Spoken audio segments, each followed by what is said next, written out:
امروز 12 فеврал است و شما در پخش مستقیم برنامه خبری رادیو آزادی رو تماشا دارید. شعله گلخوجه هستم. سلام. در 15 دقیقه دیگر اطراف این موضوع صحبت میکنیم. هم لال به دست آید، هم یار نرنجد. کمیته زنان در قضیه نیلوفر رجب و کارمندش را تنبیه داده است. با اون طرز باید کاربری شود که نشان و شرف انسان پایمال کرده شود و فرهنگ ملی و لباس ملی باید از جانب هر یک صاحب وطن باید ارج گذاشته شود. تابوتی نو سرباز را به نزدیکانش سپاریدند. دادستانی ولایت ختلان میگوید در این رابطه نسبت یک شخص نظامی پرونده جنایتی باز شده است.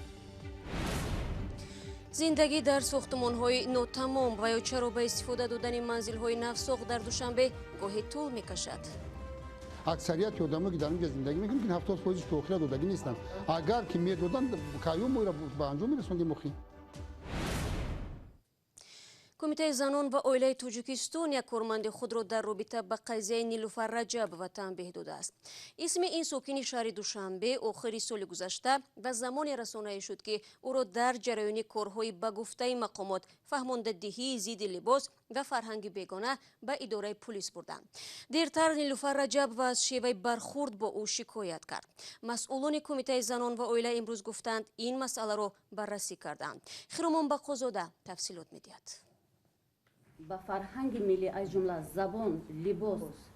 کمیته کار با زنان و عائله تاجیکستان در رابطه با قضیه نیلوفر رجب و زنی که برای پوشیدن سطر بازداشت و در نهایت با اتهام میده اوباشی جریمه شد واکنش کرد.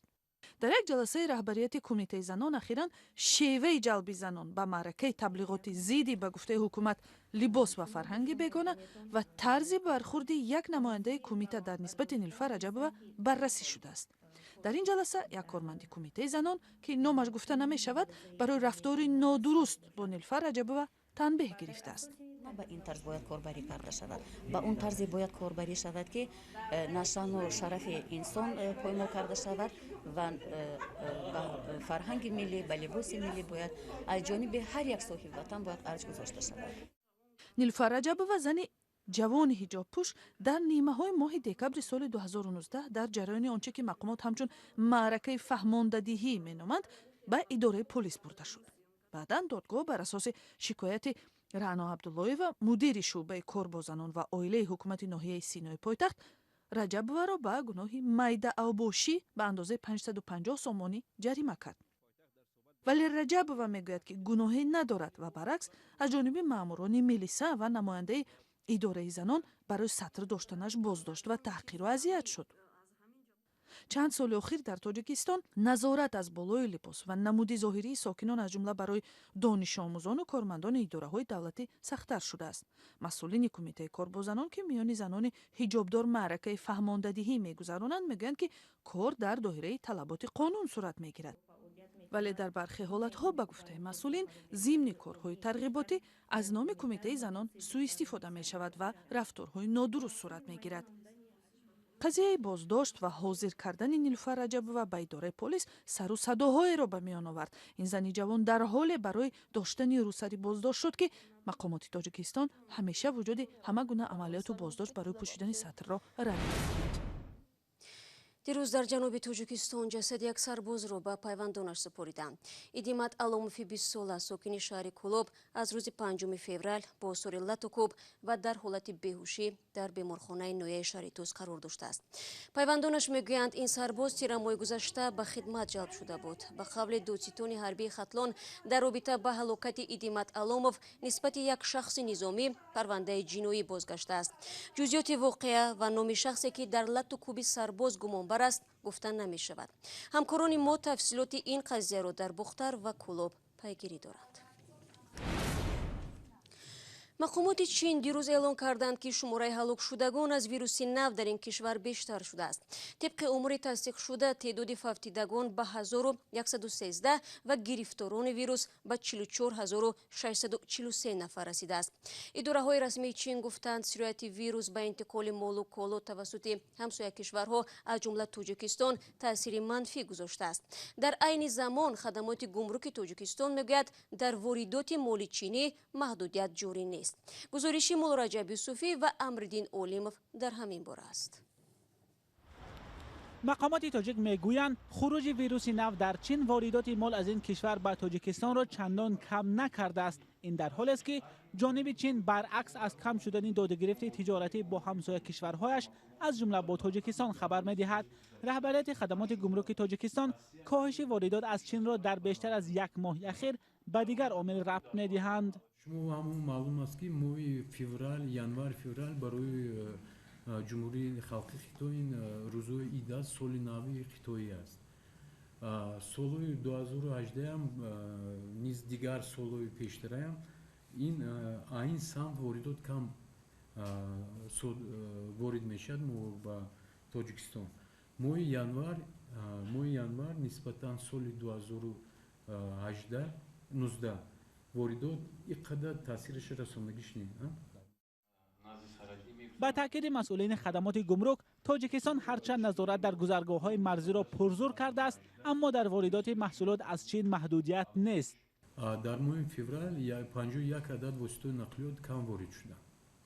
این از حسابی که خودی جمهوری خلقی خیتای کمتر محدودیت ماندگی از سمت خیتای وارد شدنی مال‌های خودی خیتای. تاجیکستان بجز از خوراکواری و محصولات نفتی بیشتر مالهای نیاز مردم را از چین وارد می‌کند. داد و گرفت سالانه دو کشور زیاده از 650 میلیون دلار را تشکیل می‌دهد.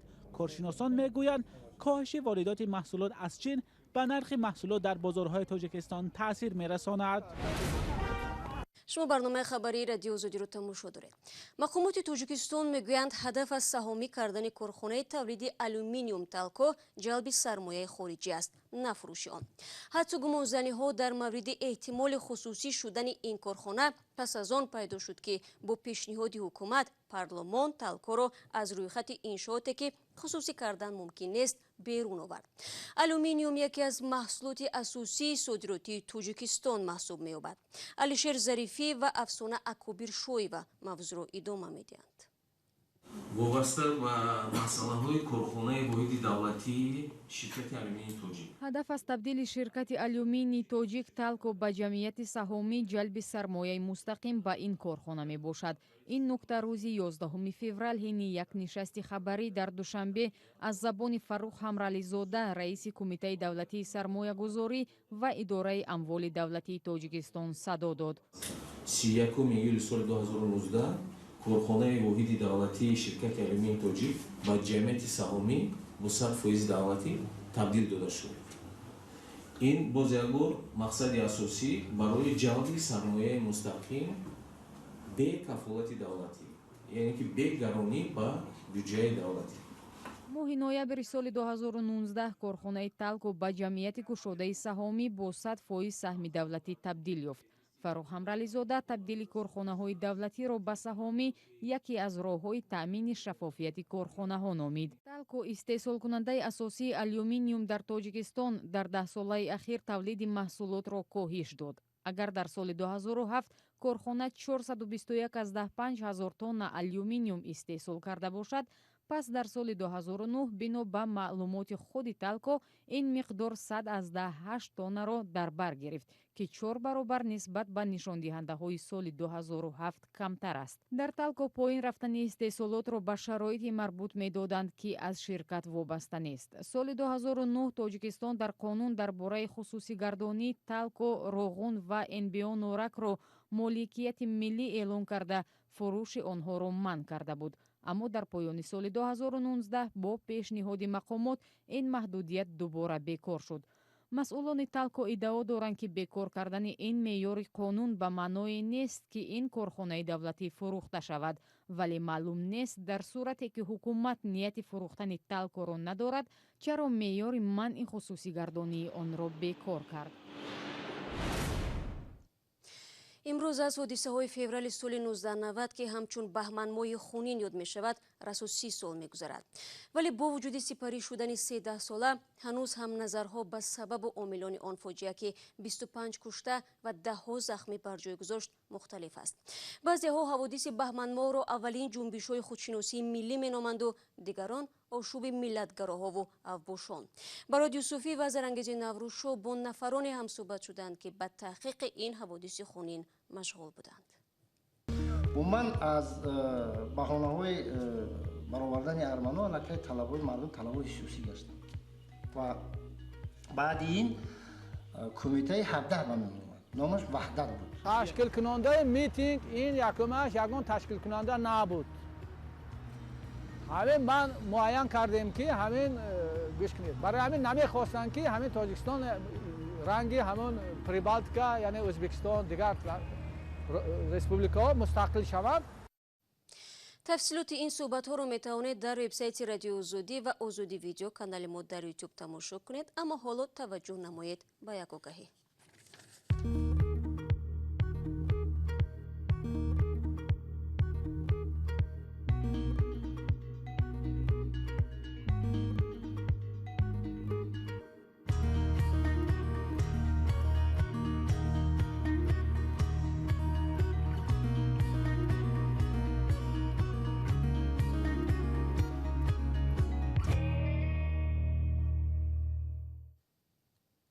барномаи хабариро идома медиҳем.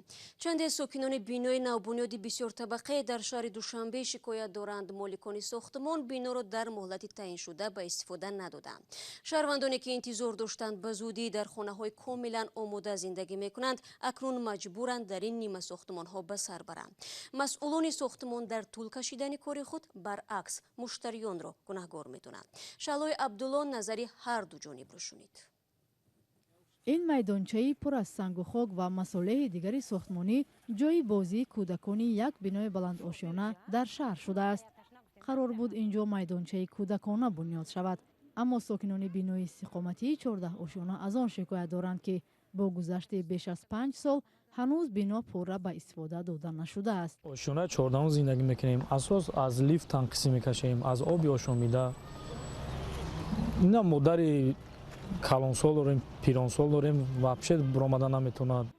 сокинон аз он нигаронанд ки соҳибони ширкати сохтмонӣ биноро нотамом ва дар ҳолати барои сокинон хатарнок гузошта рафтанд. чандин моҳҳо шуд дар ҳамин ҷо зиндагӣ дорем, бовар кунед роҳбарони ҳамин корхонаро намебинем. сохтмони ин бинои истиқоматии соли 2015 аз ҷониби ширкати сохтмонии Дунёи Анвар оғоз шуд ва феълан дар ин ҷо корҳои сохтмонӣ идома дорад. масъулон мегӯянд қисми зиёди сокинон бидуни ба анҷом расидани сохтмони бино ба ин ҷо кӯч бастанд. бояд корҳои таъмирӣ бираванд ё зиндагӣ накунанд. не ки ба зами бисёриёш омада дар ин ҷо зиндагӣ кардистанд. ҳак мо ҳамҷо ягон ёда чӣ надорем претензия ягон гапи зиёдӣ нест ки ҷода. сокинон мегӯянд барои нотамом мондан ва таъхир дар сохтмони бинои истиқоматиашон ки барояш пул пардохт карданд ба чандин ниҳод муроҷиат карданд, аммо то ҳанӯз чораи андешидан нашудааст. то 5 бор 6 бора муроҷиат кардем, кормандоям домда вообще чора намебинанд. иддаое ки масъулини ширкати сохтмонӣ рад мекунанд. масъалаи асосӣ ҳам ки маблаға пардохт наканохӣ. аксарияти одамое ки дар ин ҷо зиндагӣ мекунанд ки 70% тоохира додагӣ нестанд. агар ки медоданд кайём моро ба анҷом мерасондем охӣ. аз соли 2012-2013 ба ин сӯ пойтахти Тоҷикистон шоҳиди авҷи сохтмони биноҳои баландошёна аст, вале дар ин миён бисёре аз ширкатҳо дар муҳлати ваъдашуда сохтмони биноро анҷом намедиҳанд. коршиносон мегӯянд дар Тоҷикистон ҳанӯз механизми ҳалли чунин баҳсҳо вуҷуд надорад. имсол Тоҷикистон дар доираи барномаҳои наврӯзӣ нахустин бор иди картошкаро ҷашн мегирад. хабаргузории давлатии Ховар менависад, иди ин маҳсулоти мавриди ниёзи аввал дар вилояти Суғд баргузор мегардад. дар Тоҷикистон то имрӯз иди каду, тарбуз, ангур, асал ва харбуза таҷлил мешавад. дар мисоли ҷашнҳои ахирӣ мунтақидон мегӯянд азбаски дар кишвар мушкилот зиёд аст, мақомот мехоҳанд бо таҷлили чунин ҷашнҳо таваҷҷӯҳро ба дигар самт бикашанд.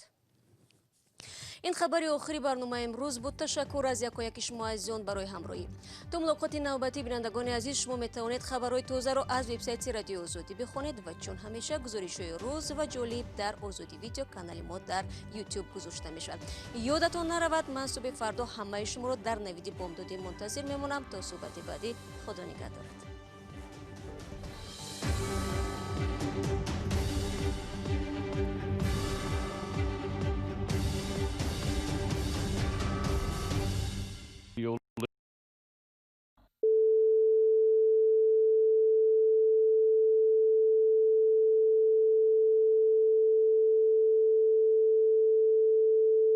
This is Radio Free Europe, Radio Liberty, Praha.